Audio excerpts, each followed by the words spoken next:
here, and thank you for being here, all of you. And it's all about choosing a topic for a math circle that is rich, that you can start at any level, and that you can go as far as you please and further even.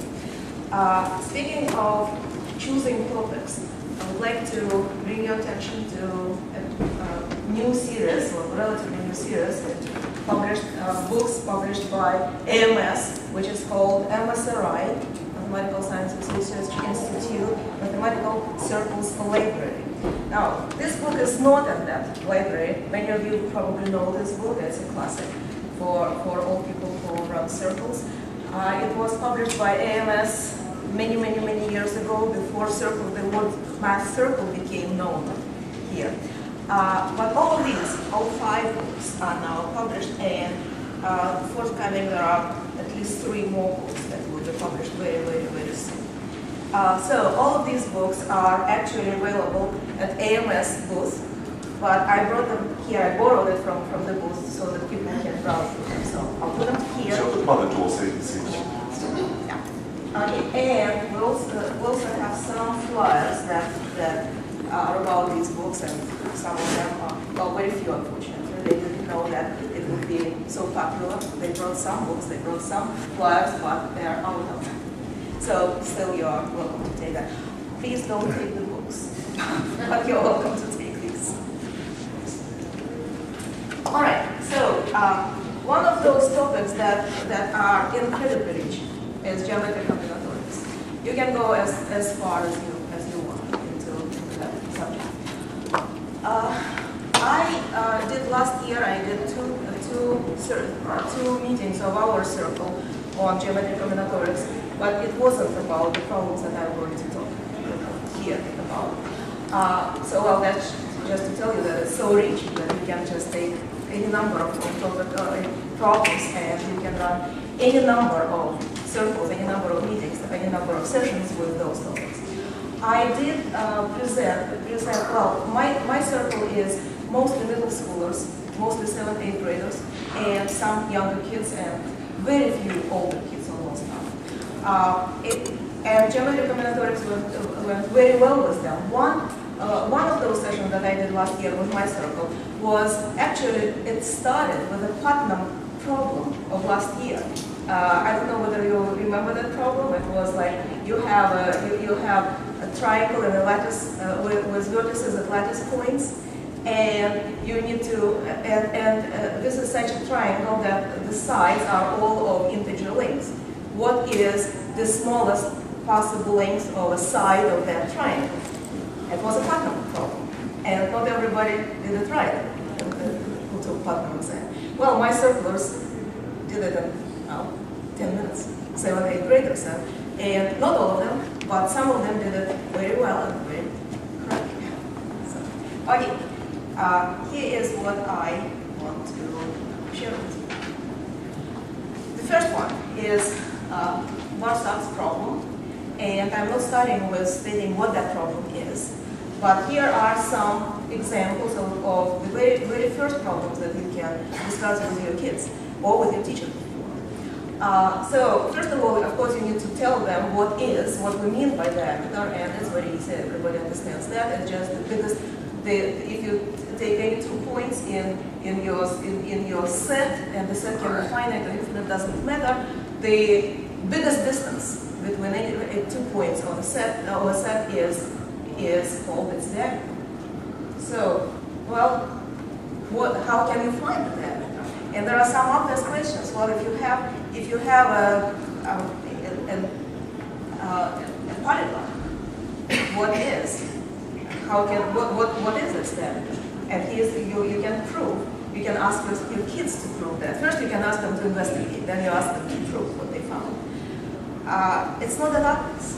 And when they start, well, some kid tells you right away, well, this is the longest diagonal, this is the longest side.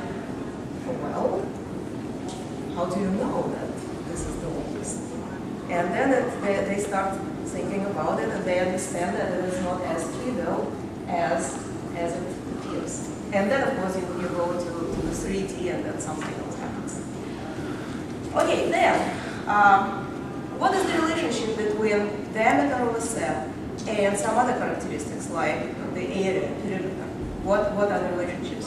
Here's an example from, if you have a plane quadrilateral whose diameter is 1, what are possible values of this diameter? Well, of course, you can see right away that, well, kids might say, well, it's anything. Not quite anything. And if you start thinking about it and start to let your kids think about it, they come up with some interesting ideas. Next few problems. Here's the other way around. If you have a diameter, what are the possible area, what is possible perimeter? And then you can go to finite sets of points. With finite sets of points, they can experiment. I mean, when they say they, it's your participants in your circle. They can just investigate it by hand, and they can see some interesting things too. Okay, now another thing, and you remember we're building up towards that Borsak's projection. If you have any plane figure on diameter 1, is it necessarily possible to cover it with a square? Sure, if the square is big enough. But it turns out that it doesn't have to be that big, just side 1, or a circle of the radius square root of 3 or a regular hexagon. All right. Then the next thing, if you have a set of points in the plane, if you have finite set, can you split it in necessarily? Is it possible to necessarily split it in just 2 parts so that each part has a diameter smaller? Well, I don't know whether it's possible or not. It's for the participants to decide. Is it possible to do it with 3 parts? If you go to the convex polygon, well, or circle C, it's pretty obvious that you cannot do it split it in 2 parts, isn't it? But 3 is okay. And then if everybody can do these 2 parts, then you go to the next 2 parts. Now you are in 3D. And then it's not if you can either ask them to find out for themselves that this 4 is enough, or you just ask them to prove it. And then it leads us to Borsak's conjecture, which was that if you have an euclidean space of d dimensions, then it probably is enough to have just d+1 set of parts with smaller diameter each. Well, surprisingly, this was correct. It took 60 years to disprove it. And the dimension is pretty big where the counterexamples are available, more than 564. Your kids probably won't be able to discover it right away. But it leads to some interesting things. And in fact, this lower bound is not sharp. So Borsak's problem is not solved.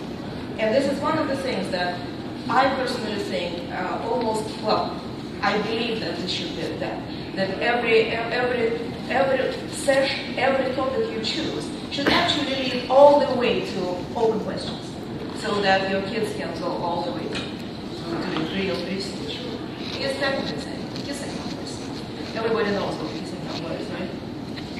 Okay, so you start with a plane, and it's pretty simple question on the plane. What is the biggest number of kissing circles around a given circle? And kids can do it in almost no time.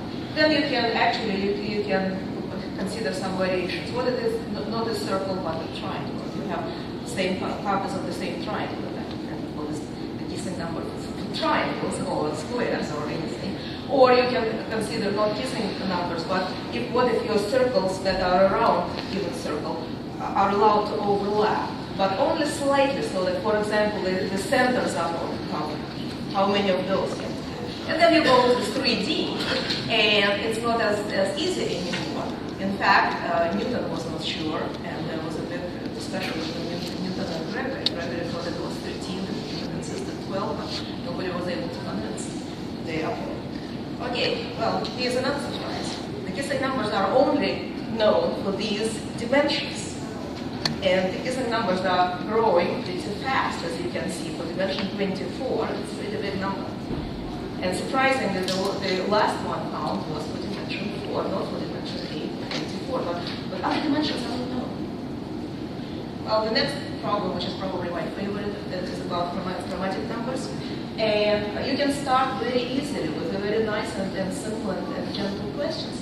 What if you have a plane and you want to paint it so that every point of the plane is painted one of 3 colors, and you are to use all 3 colors, but you want to do it in such a way that if you take any line of the plane, points on that line come in 2 colors. Is it possible to do that? And if you think just a little bit about it, the youngest kids will tell you, well, just paint every other point one color, and every remaining point the other color, and then it leads to a discussion. What does this mean? Next point. And that's a nice discussion too. But eventually some kids, well, I think in my circle it probably took less than 5 minutes to figure out. I'll just take 2 lines, 2 intersecting lines. Paint those 2 lines, 1 color, the remaining points on the plane, 2nd color, and then repaint the intersection of the 2 lines, 3rd color, and you have your coloring. How many different solutions are there? Well, one question that I don't know the answer to. Is it possible to do it in such a way that each color has at least 2 points colored that one? Is that possible? I don't know. Maybe when I start my circle this coming year, some kid will tell me. All right. Now I think that I want to actually go back. So let's talk about the circle. And you paint all circle points on the circle. If you use 2 colors, it's actually pretty easy to see that you cannot avoid creating monochromatic isosceles triangles. Well, you just use pentagon, regular pentagon, and you're done. But what about 3 colors? What about 25 colors? What about a billion colors? If you have billion colors, is it possible to avoid creating monochromatic isosceles triangles? No, it's not possible, and it's because of you can do that for yourself. It's a wonderful theorem in itself. The way to prove it is just astonishingly beautiful.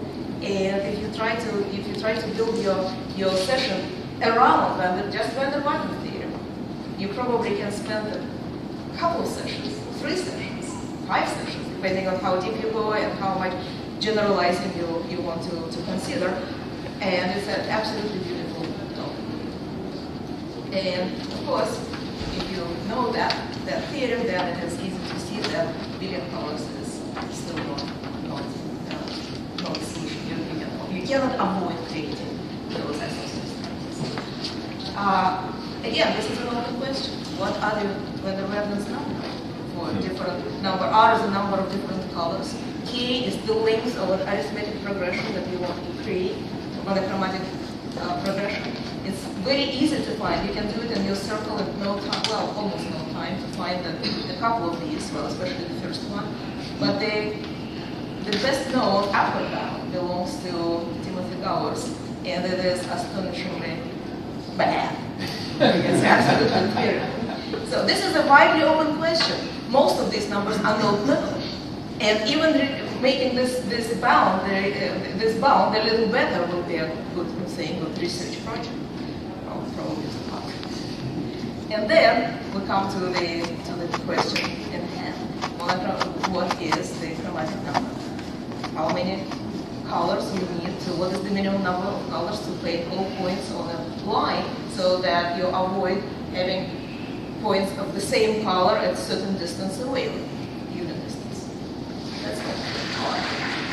2 colors will suffice. What about the plane? For those of you who don't know, let me just tell you because I don't have time, right? Too bad. Otherwise, I probably would have solved this problem. Well, to this day, it is not known what it is for a plane. It's either 4 or 5 or 6 or 7. And nobody knows which one. And people have been working on it very intensely for 40, 50 years. Okay, so all these are great topics for any circle of any on any level.